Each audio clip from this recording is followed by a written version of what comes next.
When people talk about the French Spad fighters of the First World War, they are normally referring to either the Spad 7 or 13. Both of these fighters were extremely successful aircraft that served not just as one of the backbones of the French Air Force, but also with many of the various Allied nations.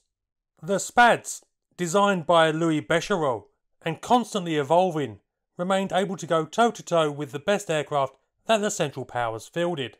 And this success is all the more remarkable when you consider where this line of fighters, arguably one of the most successful in the history of military aviation, started. The Spad SAs. Now look closely. Can you see what's odd about this aircraft? Yep, that's the propeller. The Spad SAs were an unusual early cul-de-sac in fighter design, the nacelle fighters. With aerial combat rapidly developing during the early days of the war, designers were desperately coming up with ideas to produce true fighter aircraft. Ultimately, that came about with the development of interrupter gear that allowed aircraft to shoot machine guns through their propeller arcs. But before that equipment became standard, in 1914 and 15, there were several other ideas that saw experimentation and some service, but which ultimately proved dead ends. Probably the best of these was the use of a pusher engine. This placed the engine behind the pilot instead of in front of him. This gave him, or an observer, both a better view and the ability to use a machine gun against an enemy aircraft. But pusher aircraft had performance issues in comparison to tractor aircraft, where the engine was mounted in front of the pilot. With no effective interrupter gear available to them at the time, Allied designers struggled to figure out the best way to make an effective fighter aircraft. And that's where Bechereau came up with an interesting solution. If you wanted the performance of a tractor aircraft, but the combat ability of a pusher, well, stick a nacelle out in front of the propeller and put the observer and his gun in it. To be fair, it is easy to criticise designs like this, but they were developing these under the pressures of a titanic war in a field of engineering that was basically 10 years old. So we should cut Bechereau some slack. But I'm sure that many of you out there can see some very immediate problems with this sort of design, even if you don't have a degree in aeronautics. And one suspects that at the time, some may well have asked Bechereau, "What, are you retarded?" The observer in the SA did have a pretty good field of view, and, with a suitable machine gun, could be effective. Of course, you'd have to be a pretty focused individual to ignore the fact that there was a running propeller literally inches from your back. In fact, being an observer on an SA must have been at best an incredibly unpleasant experience, at worst a gruesome death. To prevent the engine from overheating, all that separated the observer from the prop was a thin mesh screen.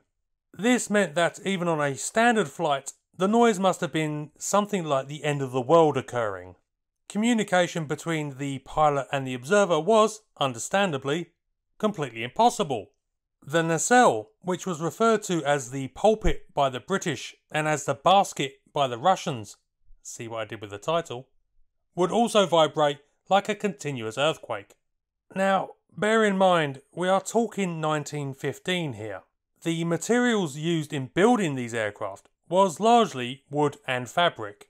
The nacelle was attached with two hinged struts to the undercarriage, the only way to mount it without impeding the propeller. This rather weak joint, combined with lightweight materials and harsh and constant vibration, led to an unfortunate tendency for the nacelle to just drop off in flight. And of course, if all that wasn't bad enough, you could combine it with the fact that the slightest mistake or inattention, and the unfortunate crewman was going to get himself maimed or killed by the propeller. There is at least one report of an observer's scarf, standard issue for airmen in World War I, snagging in a running SA propeller, which immediately snapped his neck. Additionally, crash landings were far from uncommon in First World War aircraft, especially amongst the hordes of inexperienced pilots who were being thrown into service after minimal training. Quite often, these crashes could be walked away from. But for an observer in an SA? For them, a crash landing would mean getting hit by the running propeller and several £100 of engine. broadly akin to being dropped into a giant blender and crushed at the same time. This was one of the reasons why the British Royal Flying Corps, who also designed a nacelle fighter, the BE-9, decided not to pursue the idea. The French, however, were made of sterner stuff. They actually put the SA into service. 4 variants of the type would be built, which all followed the same basic layout. The aircraft were single-bay biplanes that, as stated, had a 2-man crew. Generally, the weaponry was a single light machine gun on a flexible mount used by the observer in the front nacelle. The initial production variant, the SA-1, of which 11 were built, had a Lerone 9C rotary engine that produced 80 horsepower.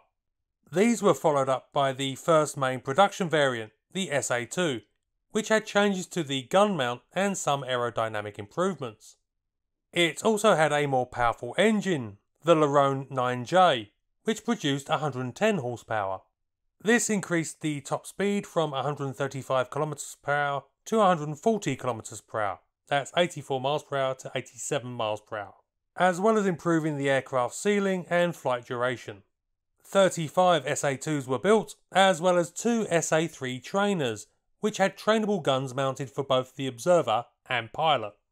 The 9J engine proved troublesome on these aircraft due to overheating, and the main variant built, 59 SA-4s, returned to using the lower powered 9C. In French service, the SAs operated from mid-1915 until early 1917 as reconnaissance fighters. They apparently weren't very popular, as I'm sure you can imagine, and basically were gotten rid of as soon as anything better became available. Most of the aircraft in fact got exported to Imperial Russia, where they saw more service. This wasn't due to any great affection in Russia for the type. They were apparently thoroughly disliked. It's just that the Russians didn't have a lot of options and had to use whatever aircraft they could get their hands on. However, one aerial gunner with the Imperial Russian Air Service would be credited with achieving 2 kills in the SA, which seems to be the type's greatest fighting achievement. But though the SAs were short in number and length of service, and certainly not lamented in their passing, they actually made a huge contribution to the French war in the air. Though the concept of the nacelle fighter might have been a dead end, a lot of the engineering and construction techniques that the designers at SPAD developed for the aircraft would prove crucial in the success of their later designs. Recognising the problems of putting a human in the nacelle to control the gun, SPAD built the SG prototype as their next aircraft. This placed a fixed Hotchkiss heavy machine gun with 1,000 rounds in the nacelle, effectively making the aircraft a slightly more conventional fighter. The Russians had a similar idea, converting one of the SA-4s they'd received to a similar standard, though they fitted 3 machine guns, thought to be Colt Browning M1895s. Though ultimately unsuccessful, the SG was definitely pointing the way, and this led to the SPAD 5, an SA without a nacelle, and which would go into production as the SPAD 7. And so the legendary SPAD 7 and 13 were based directly on the SA series, essentially evolutions of the SA as single-seaters with interrupted machine gun armament. Though we can now look aghast at the SAs and their almost complete disregard for crew safety, they deserve to be remembered as the remarkable stepping stones in aircraft development that they actually were, and the direct progenitors of some of the most famous and effective fighter aircraft in history. Not bad for a flying basket.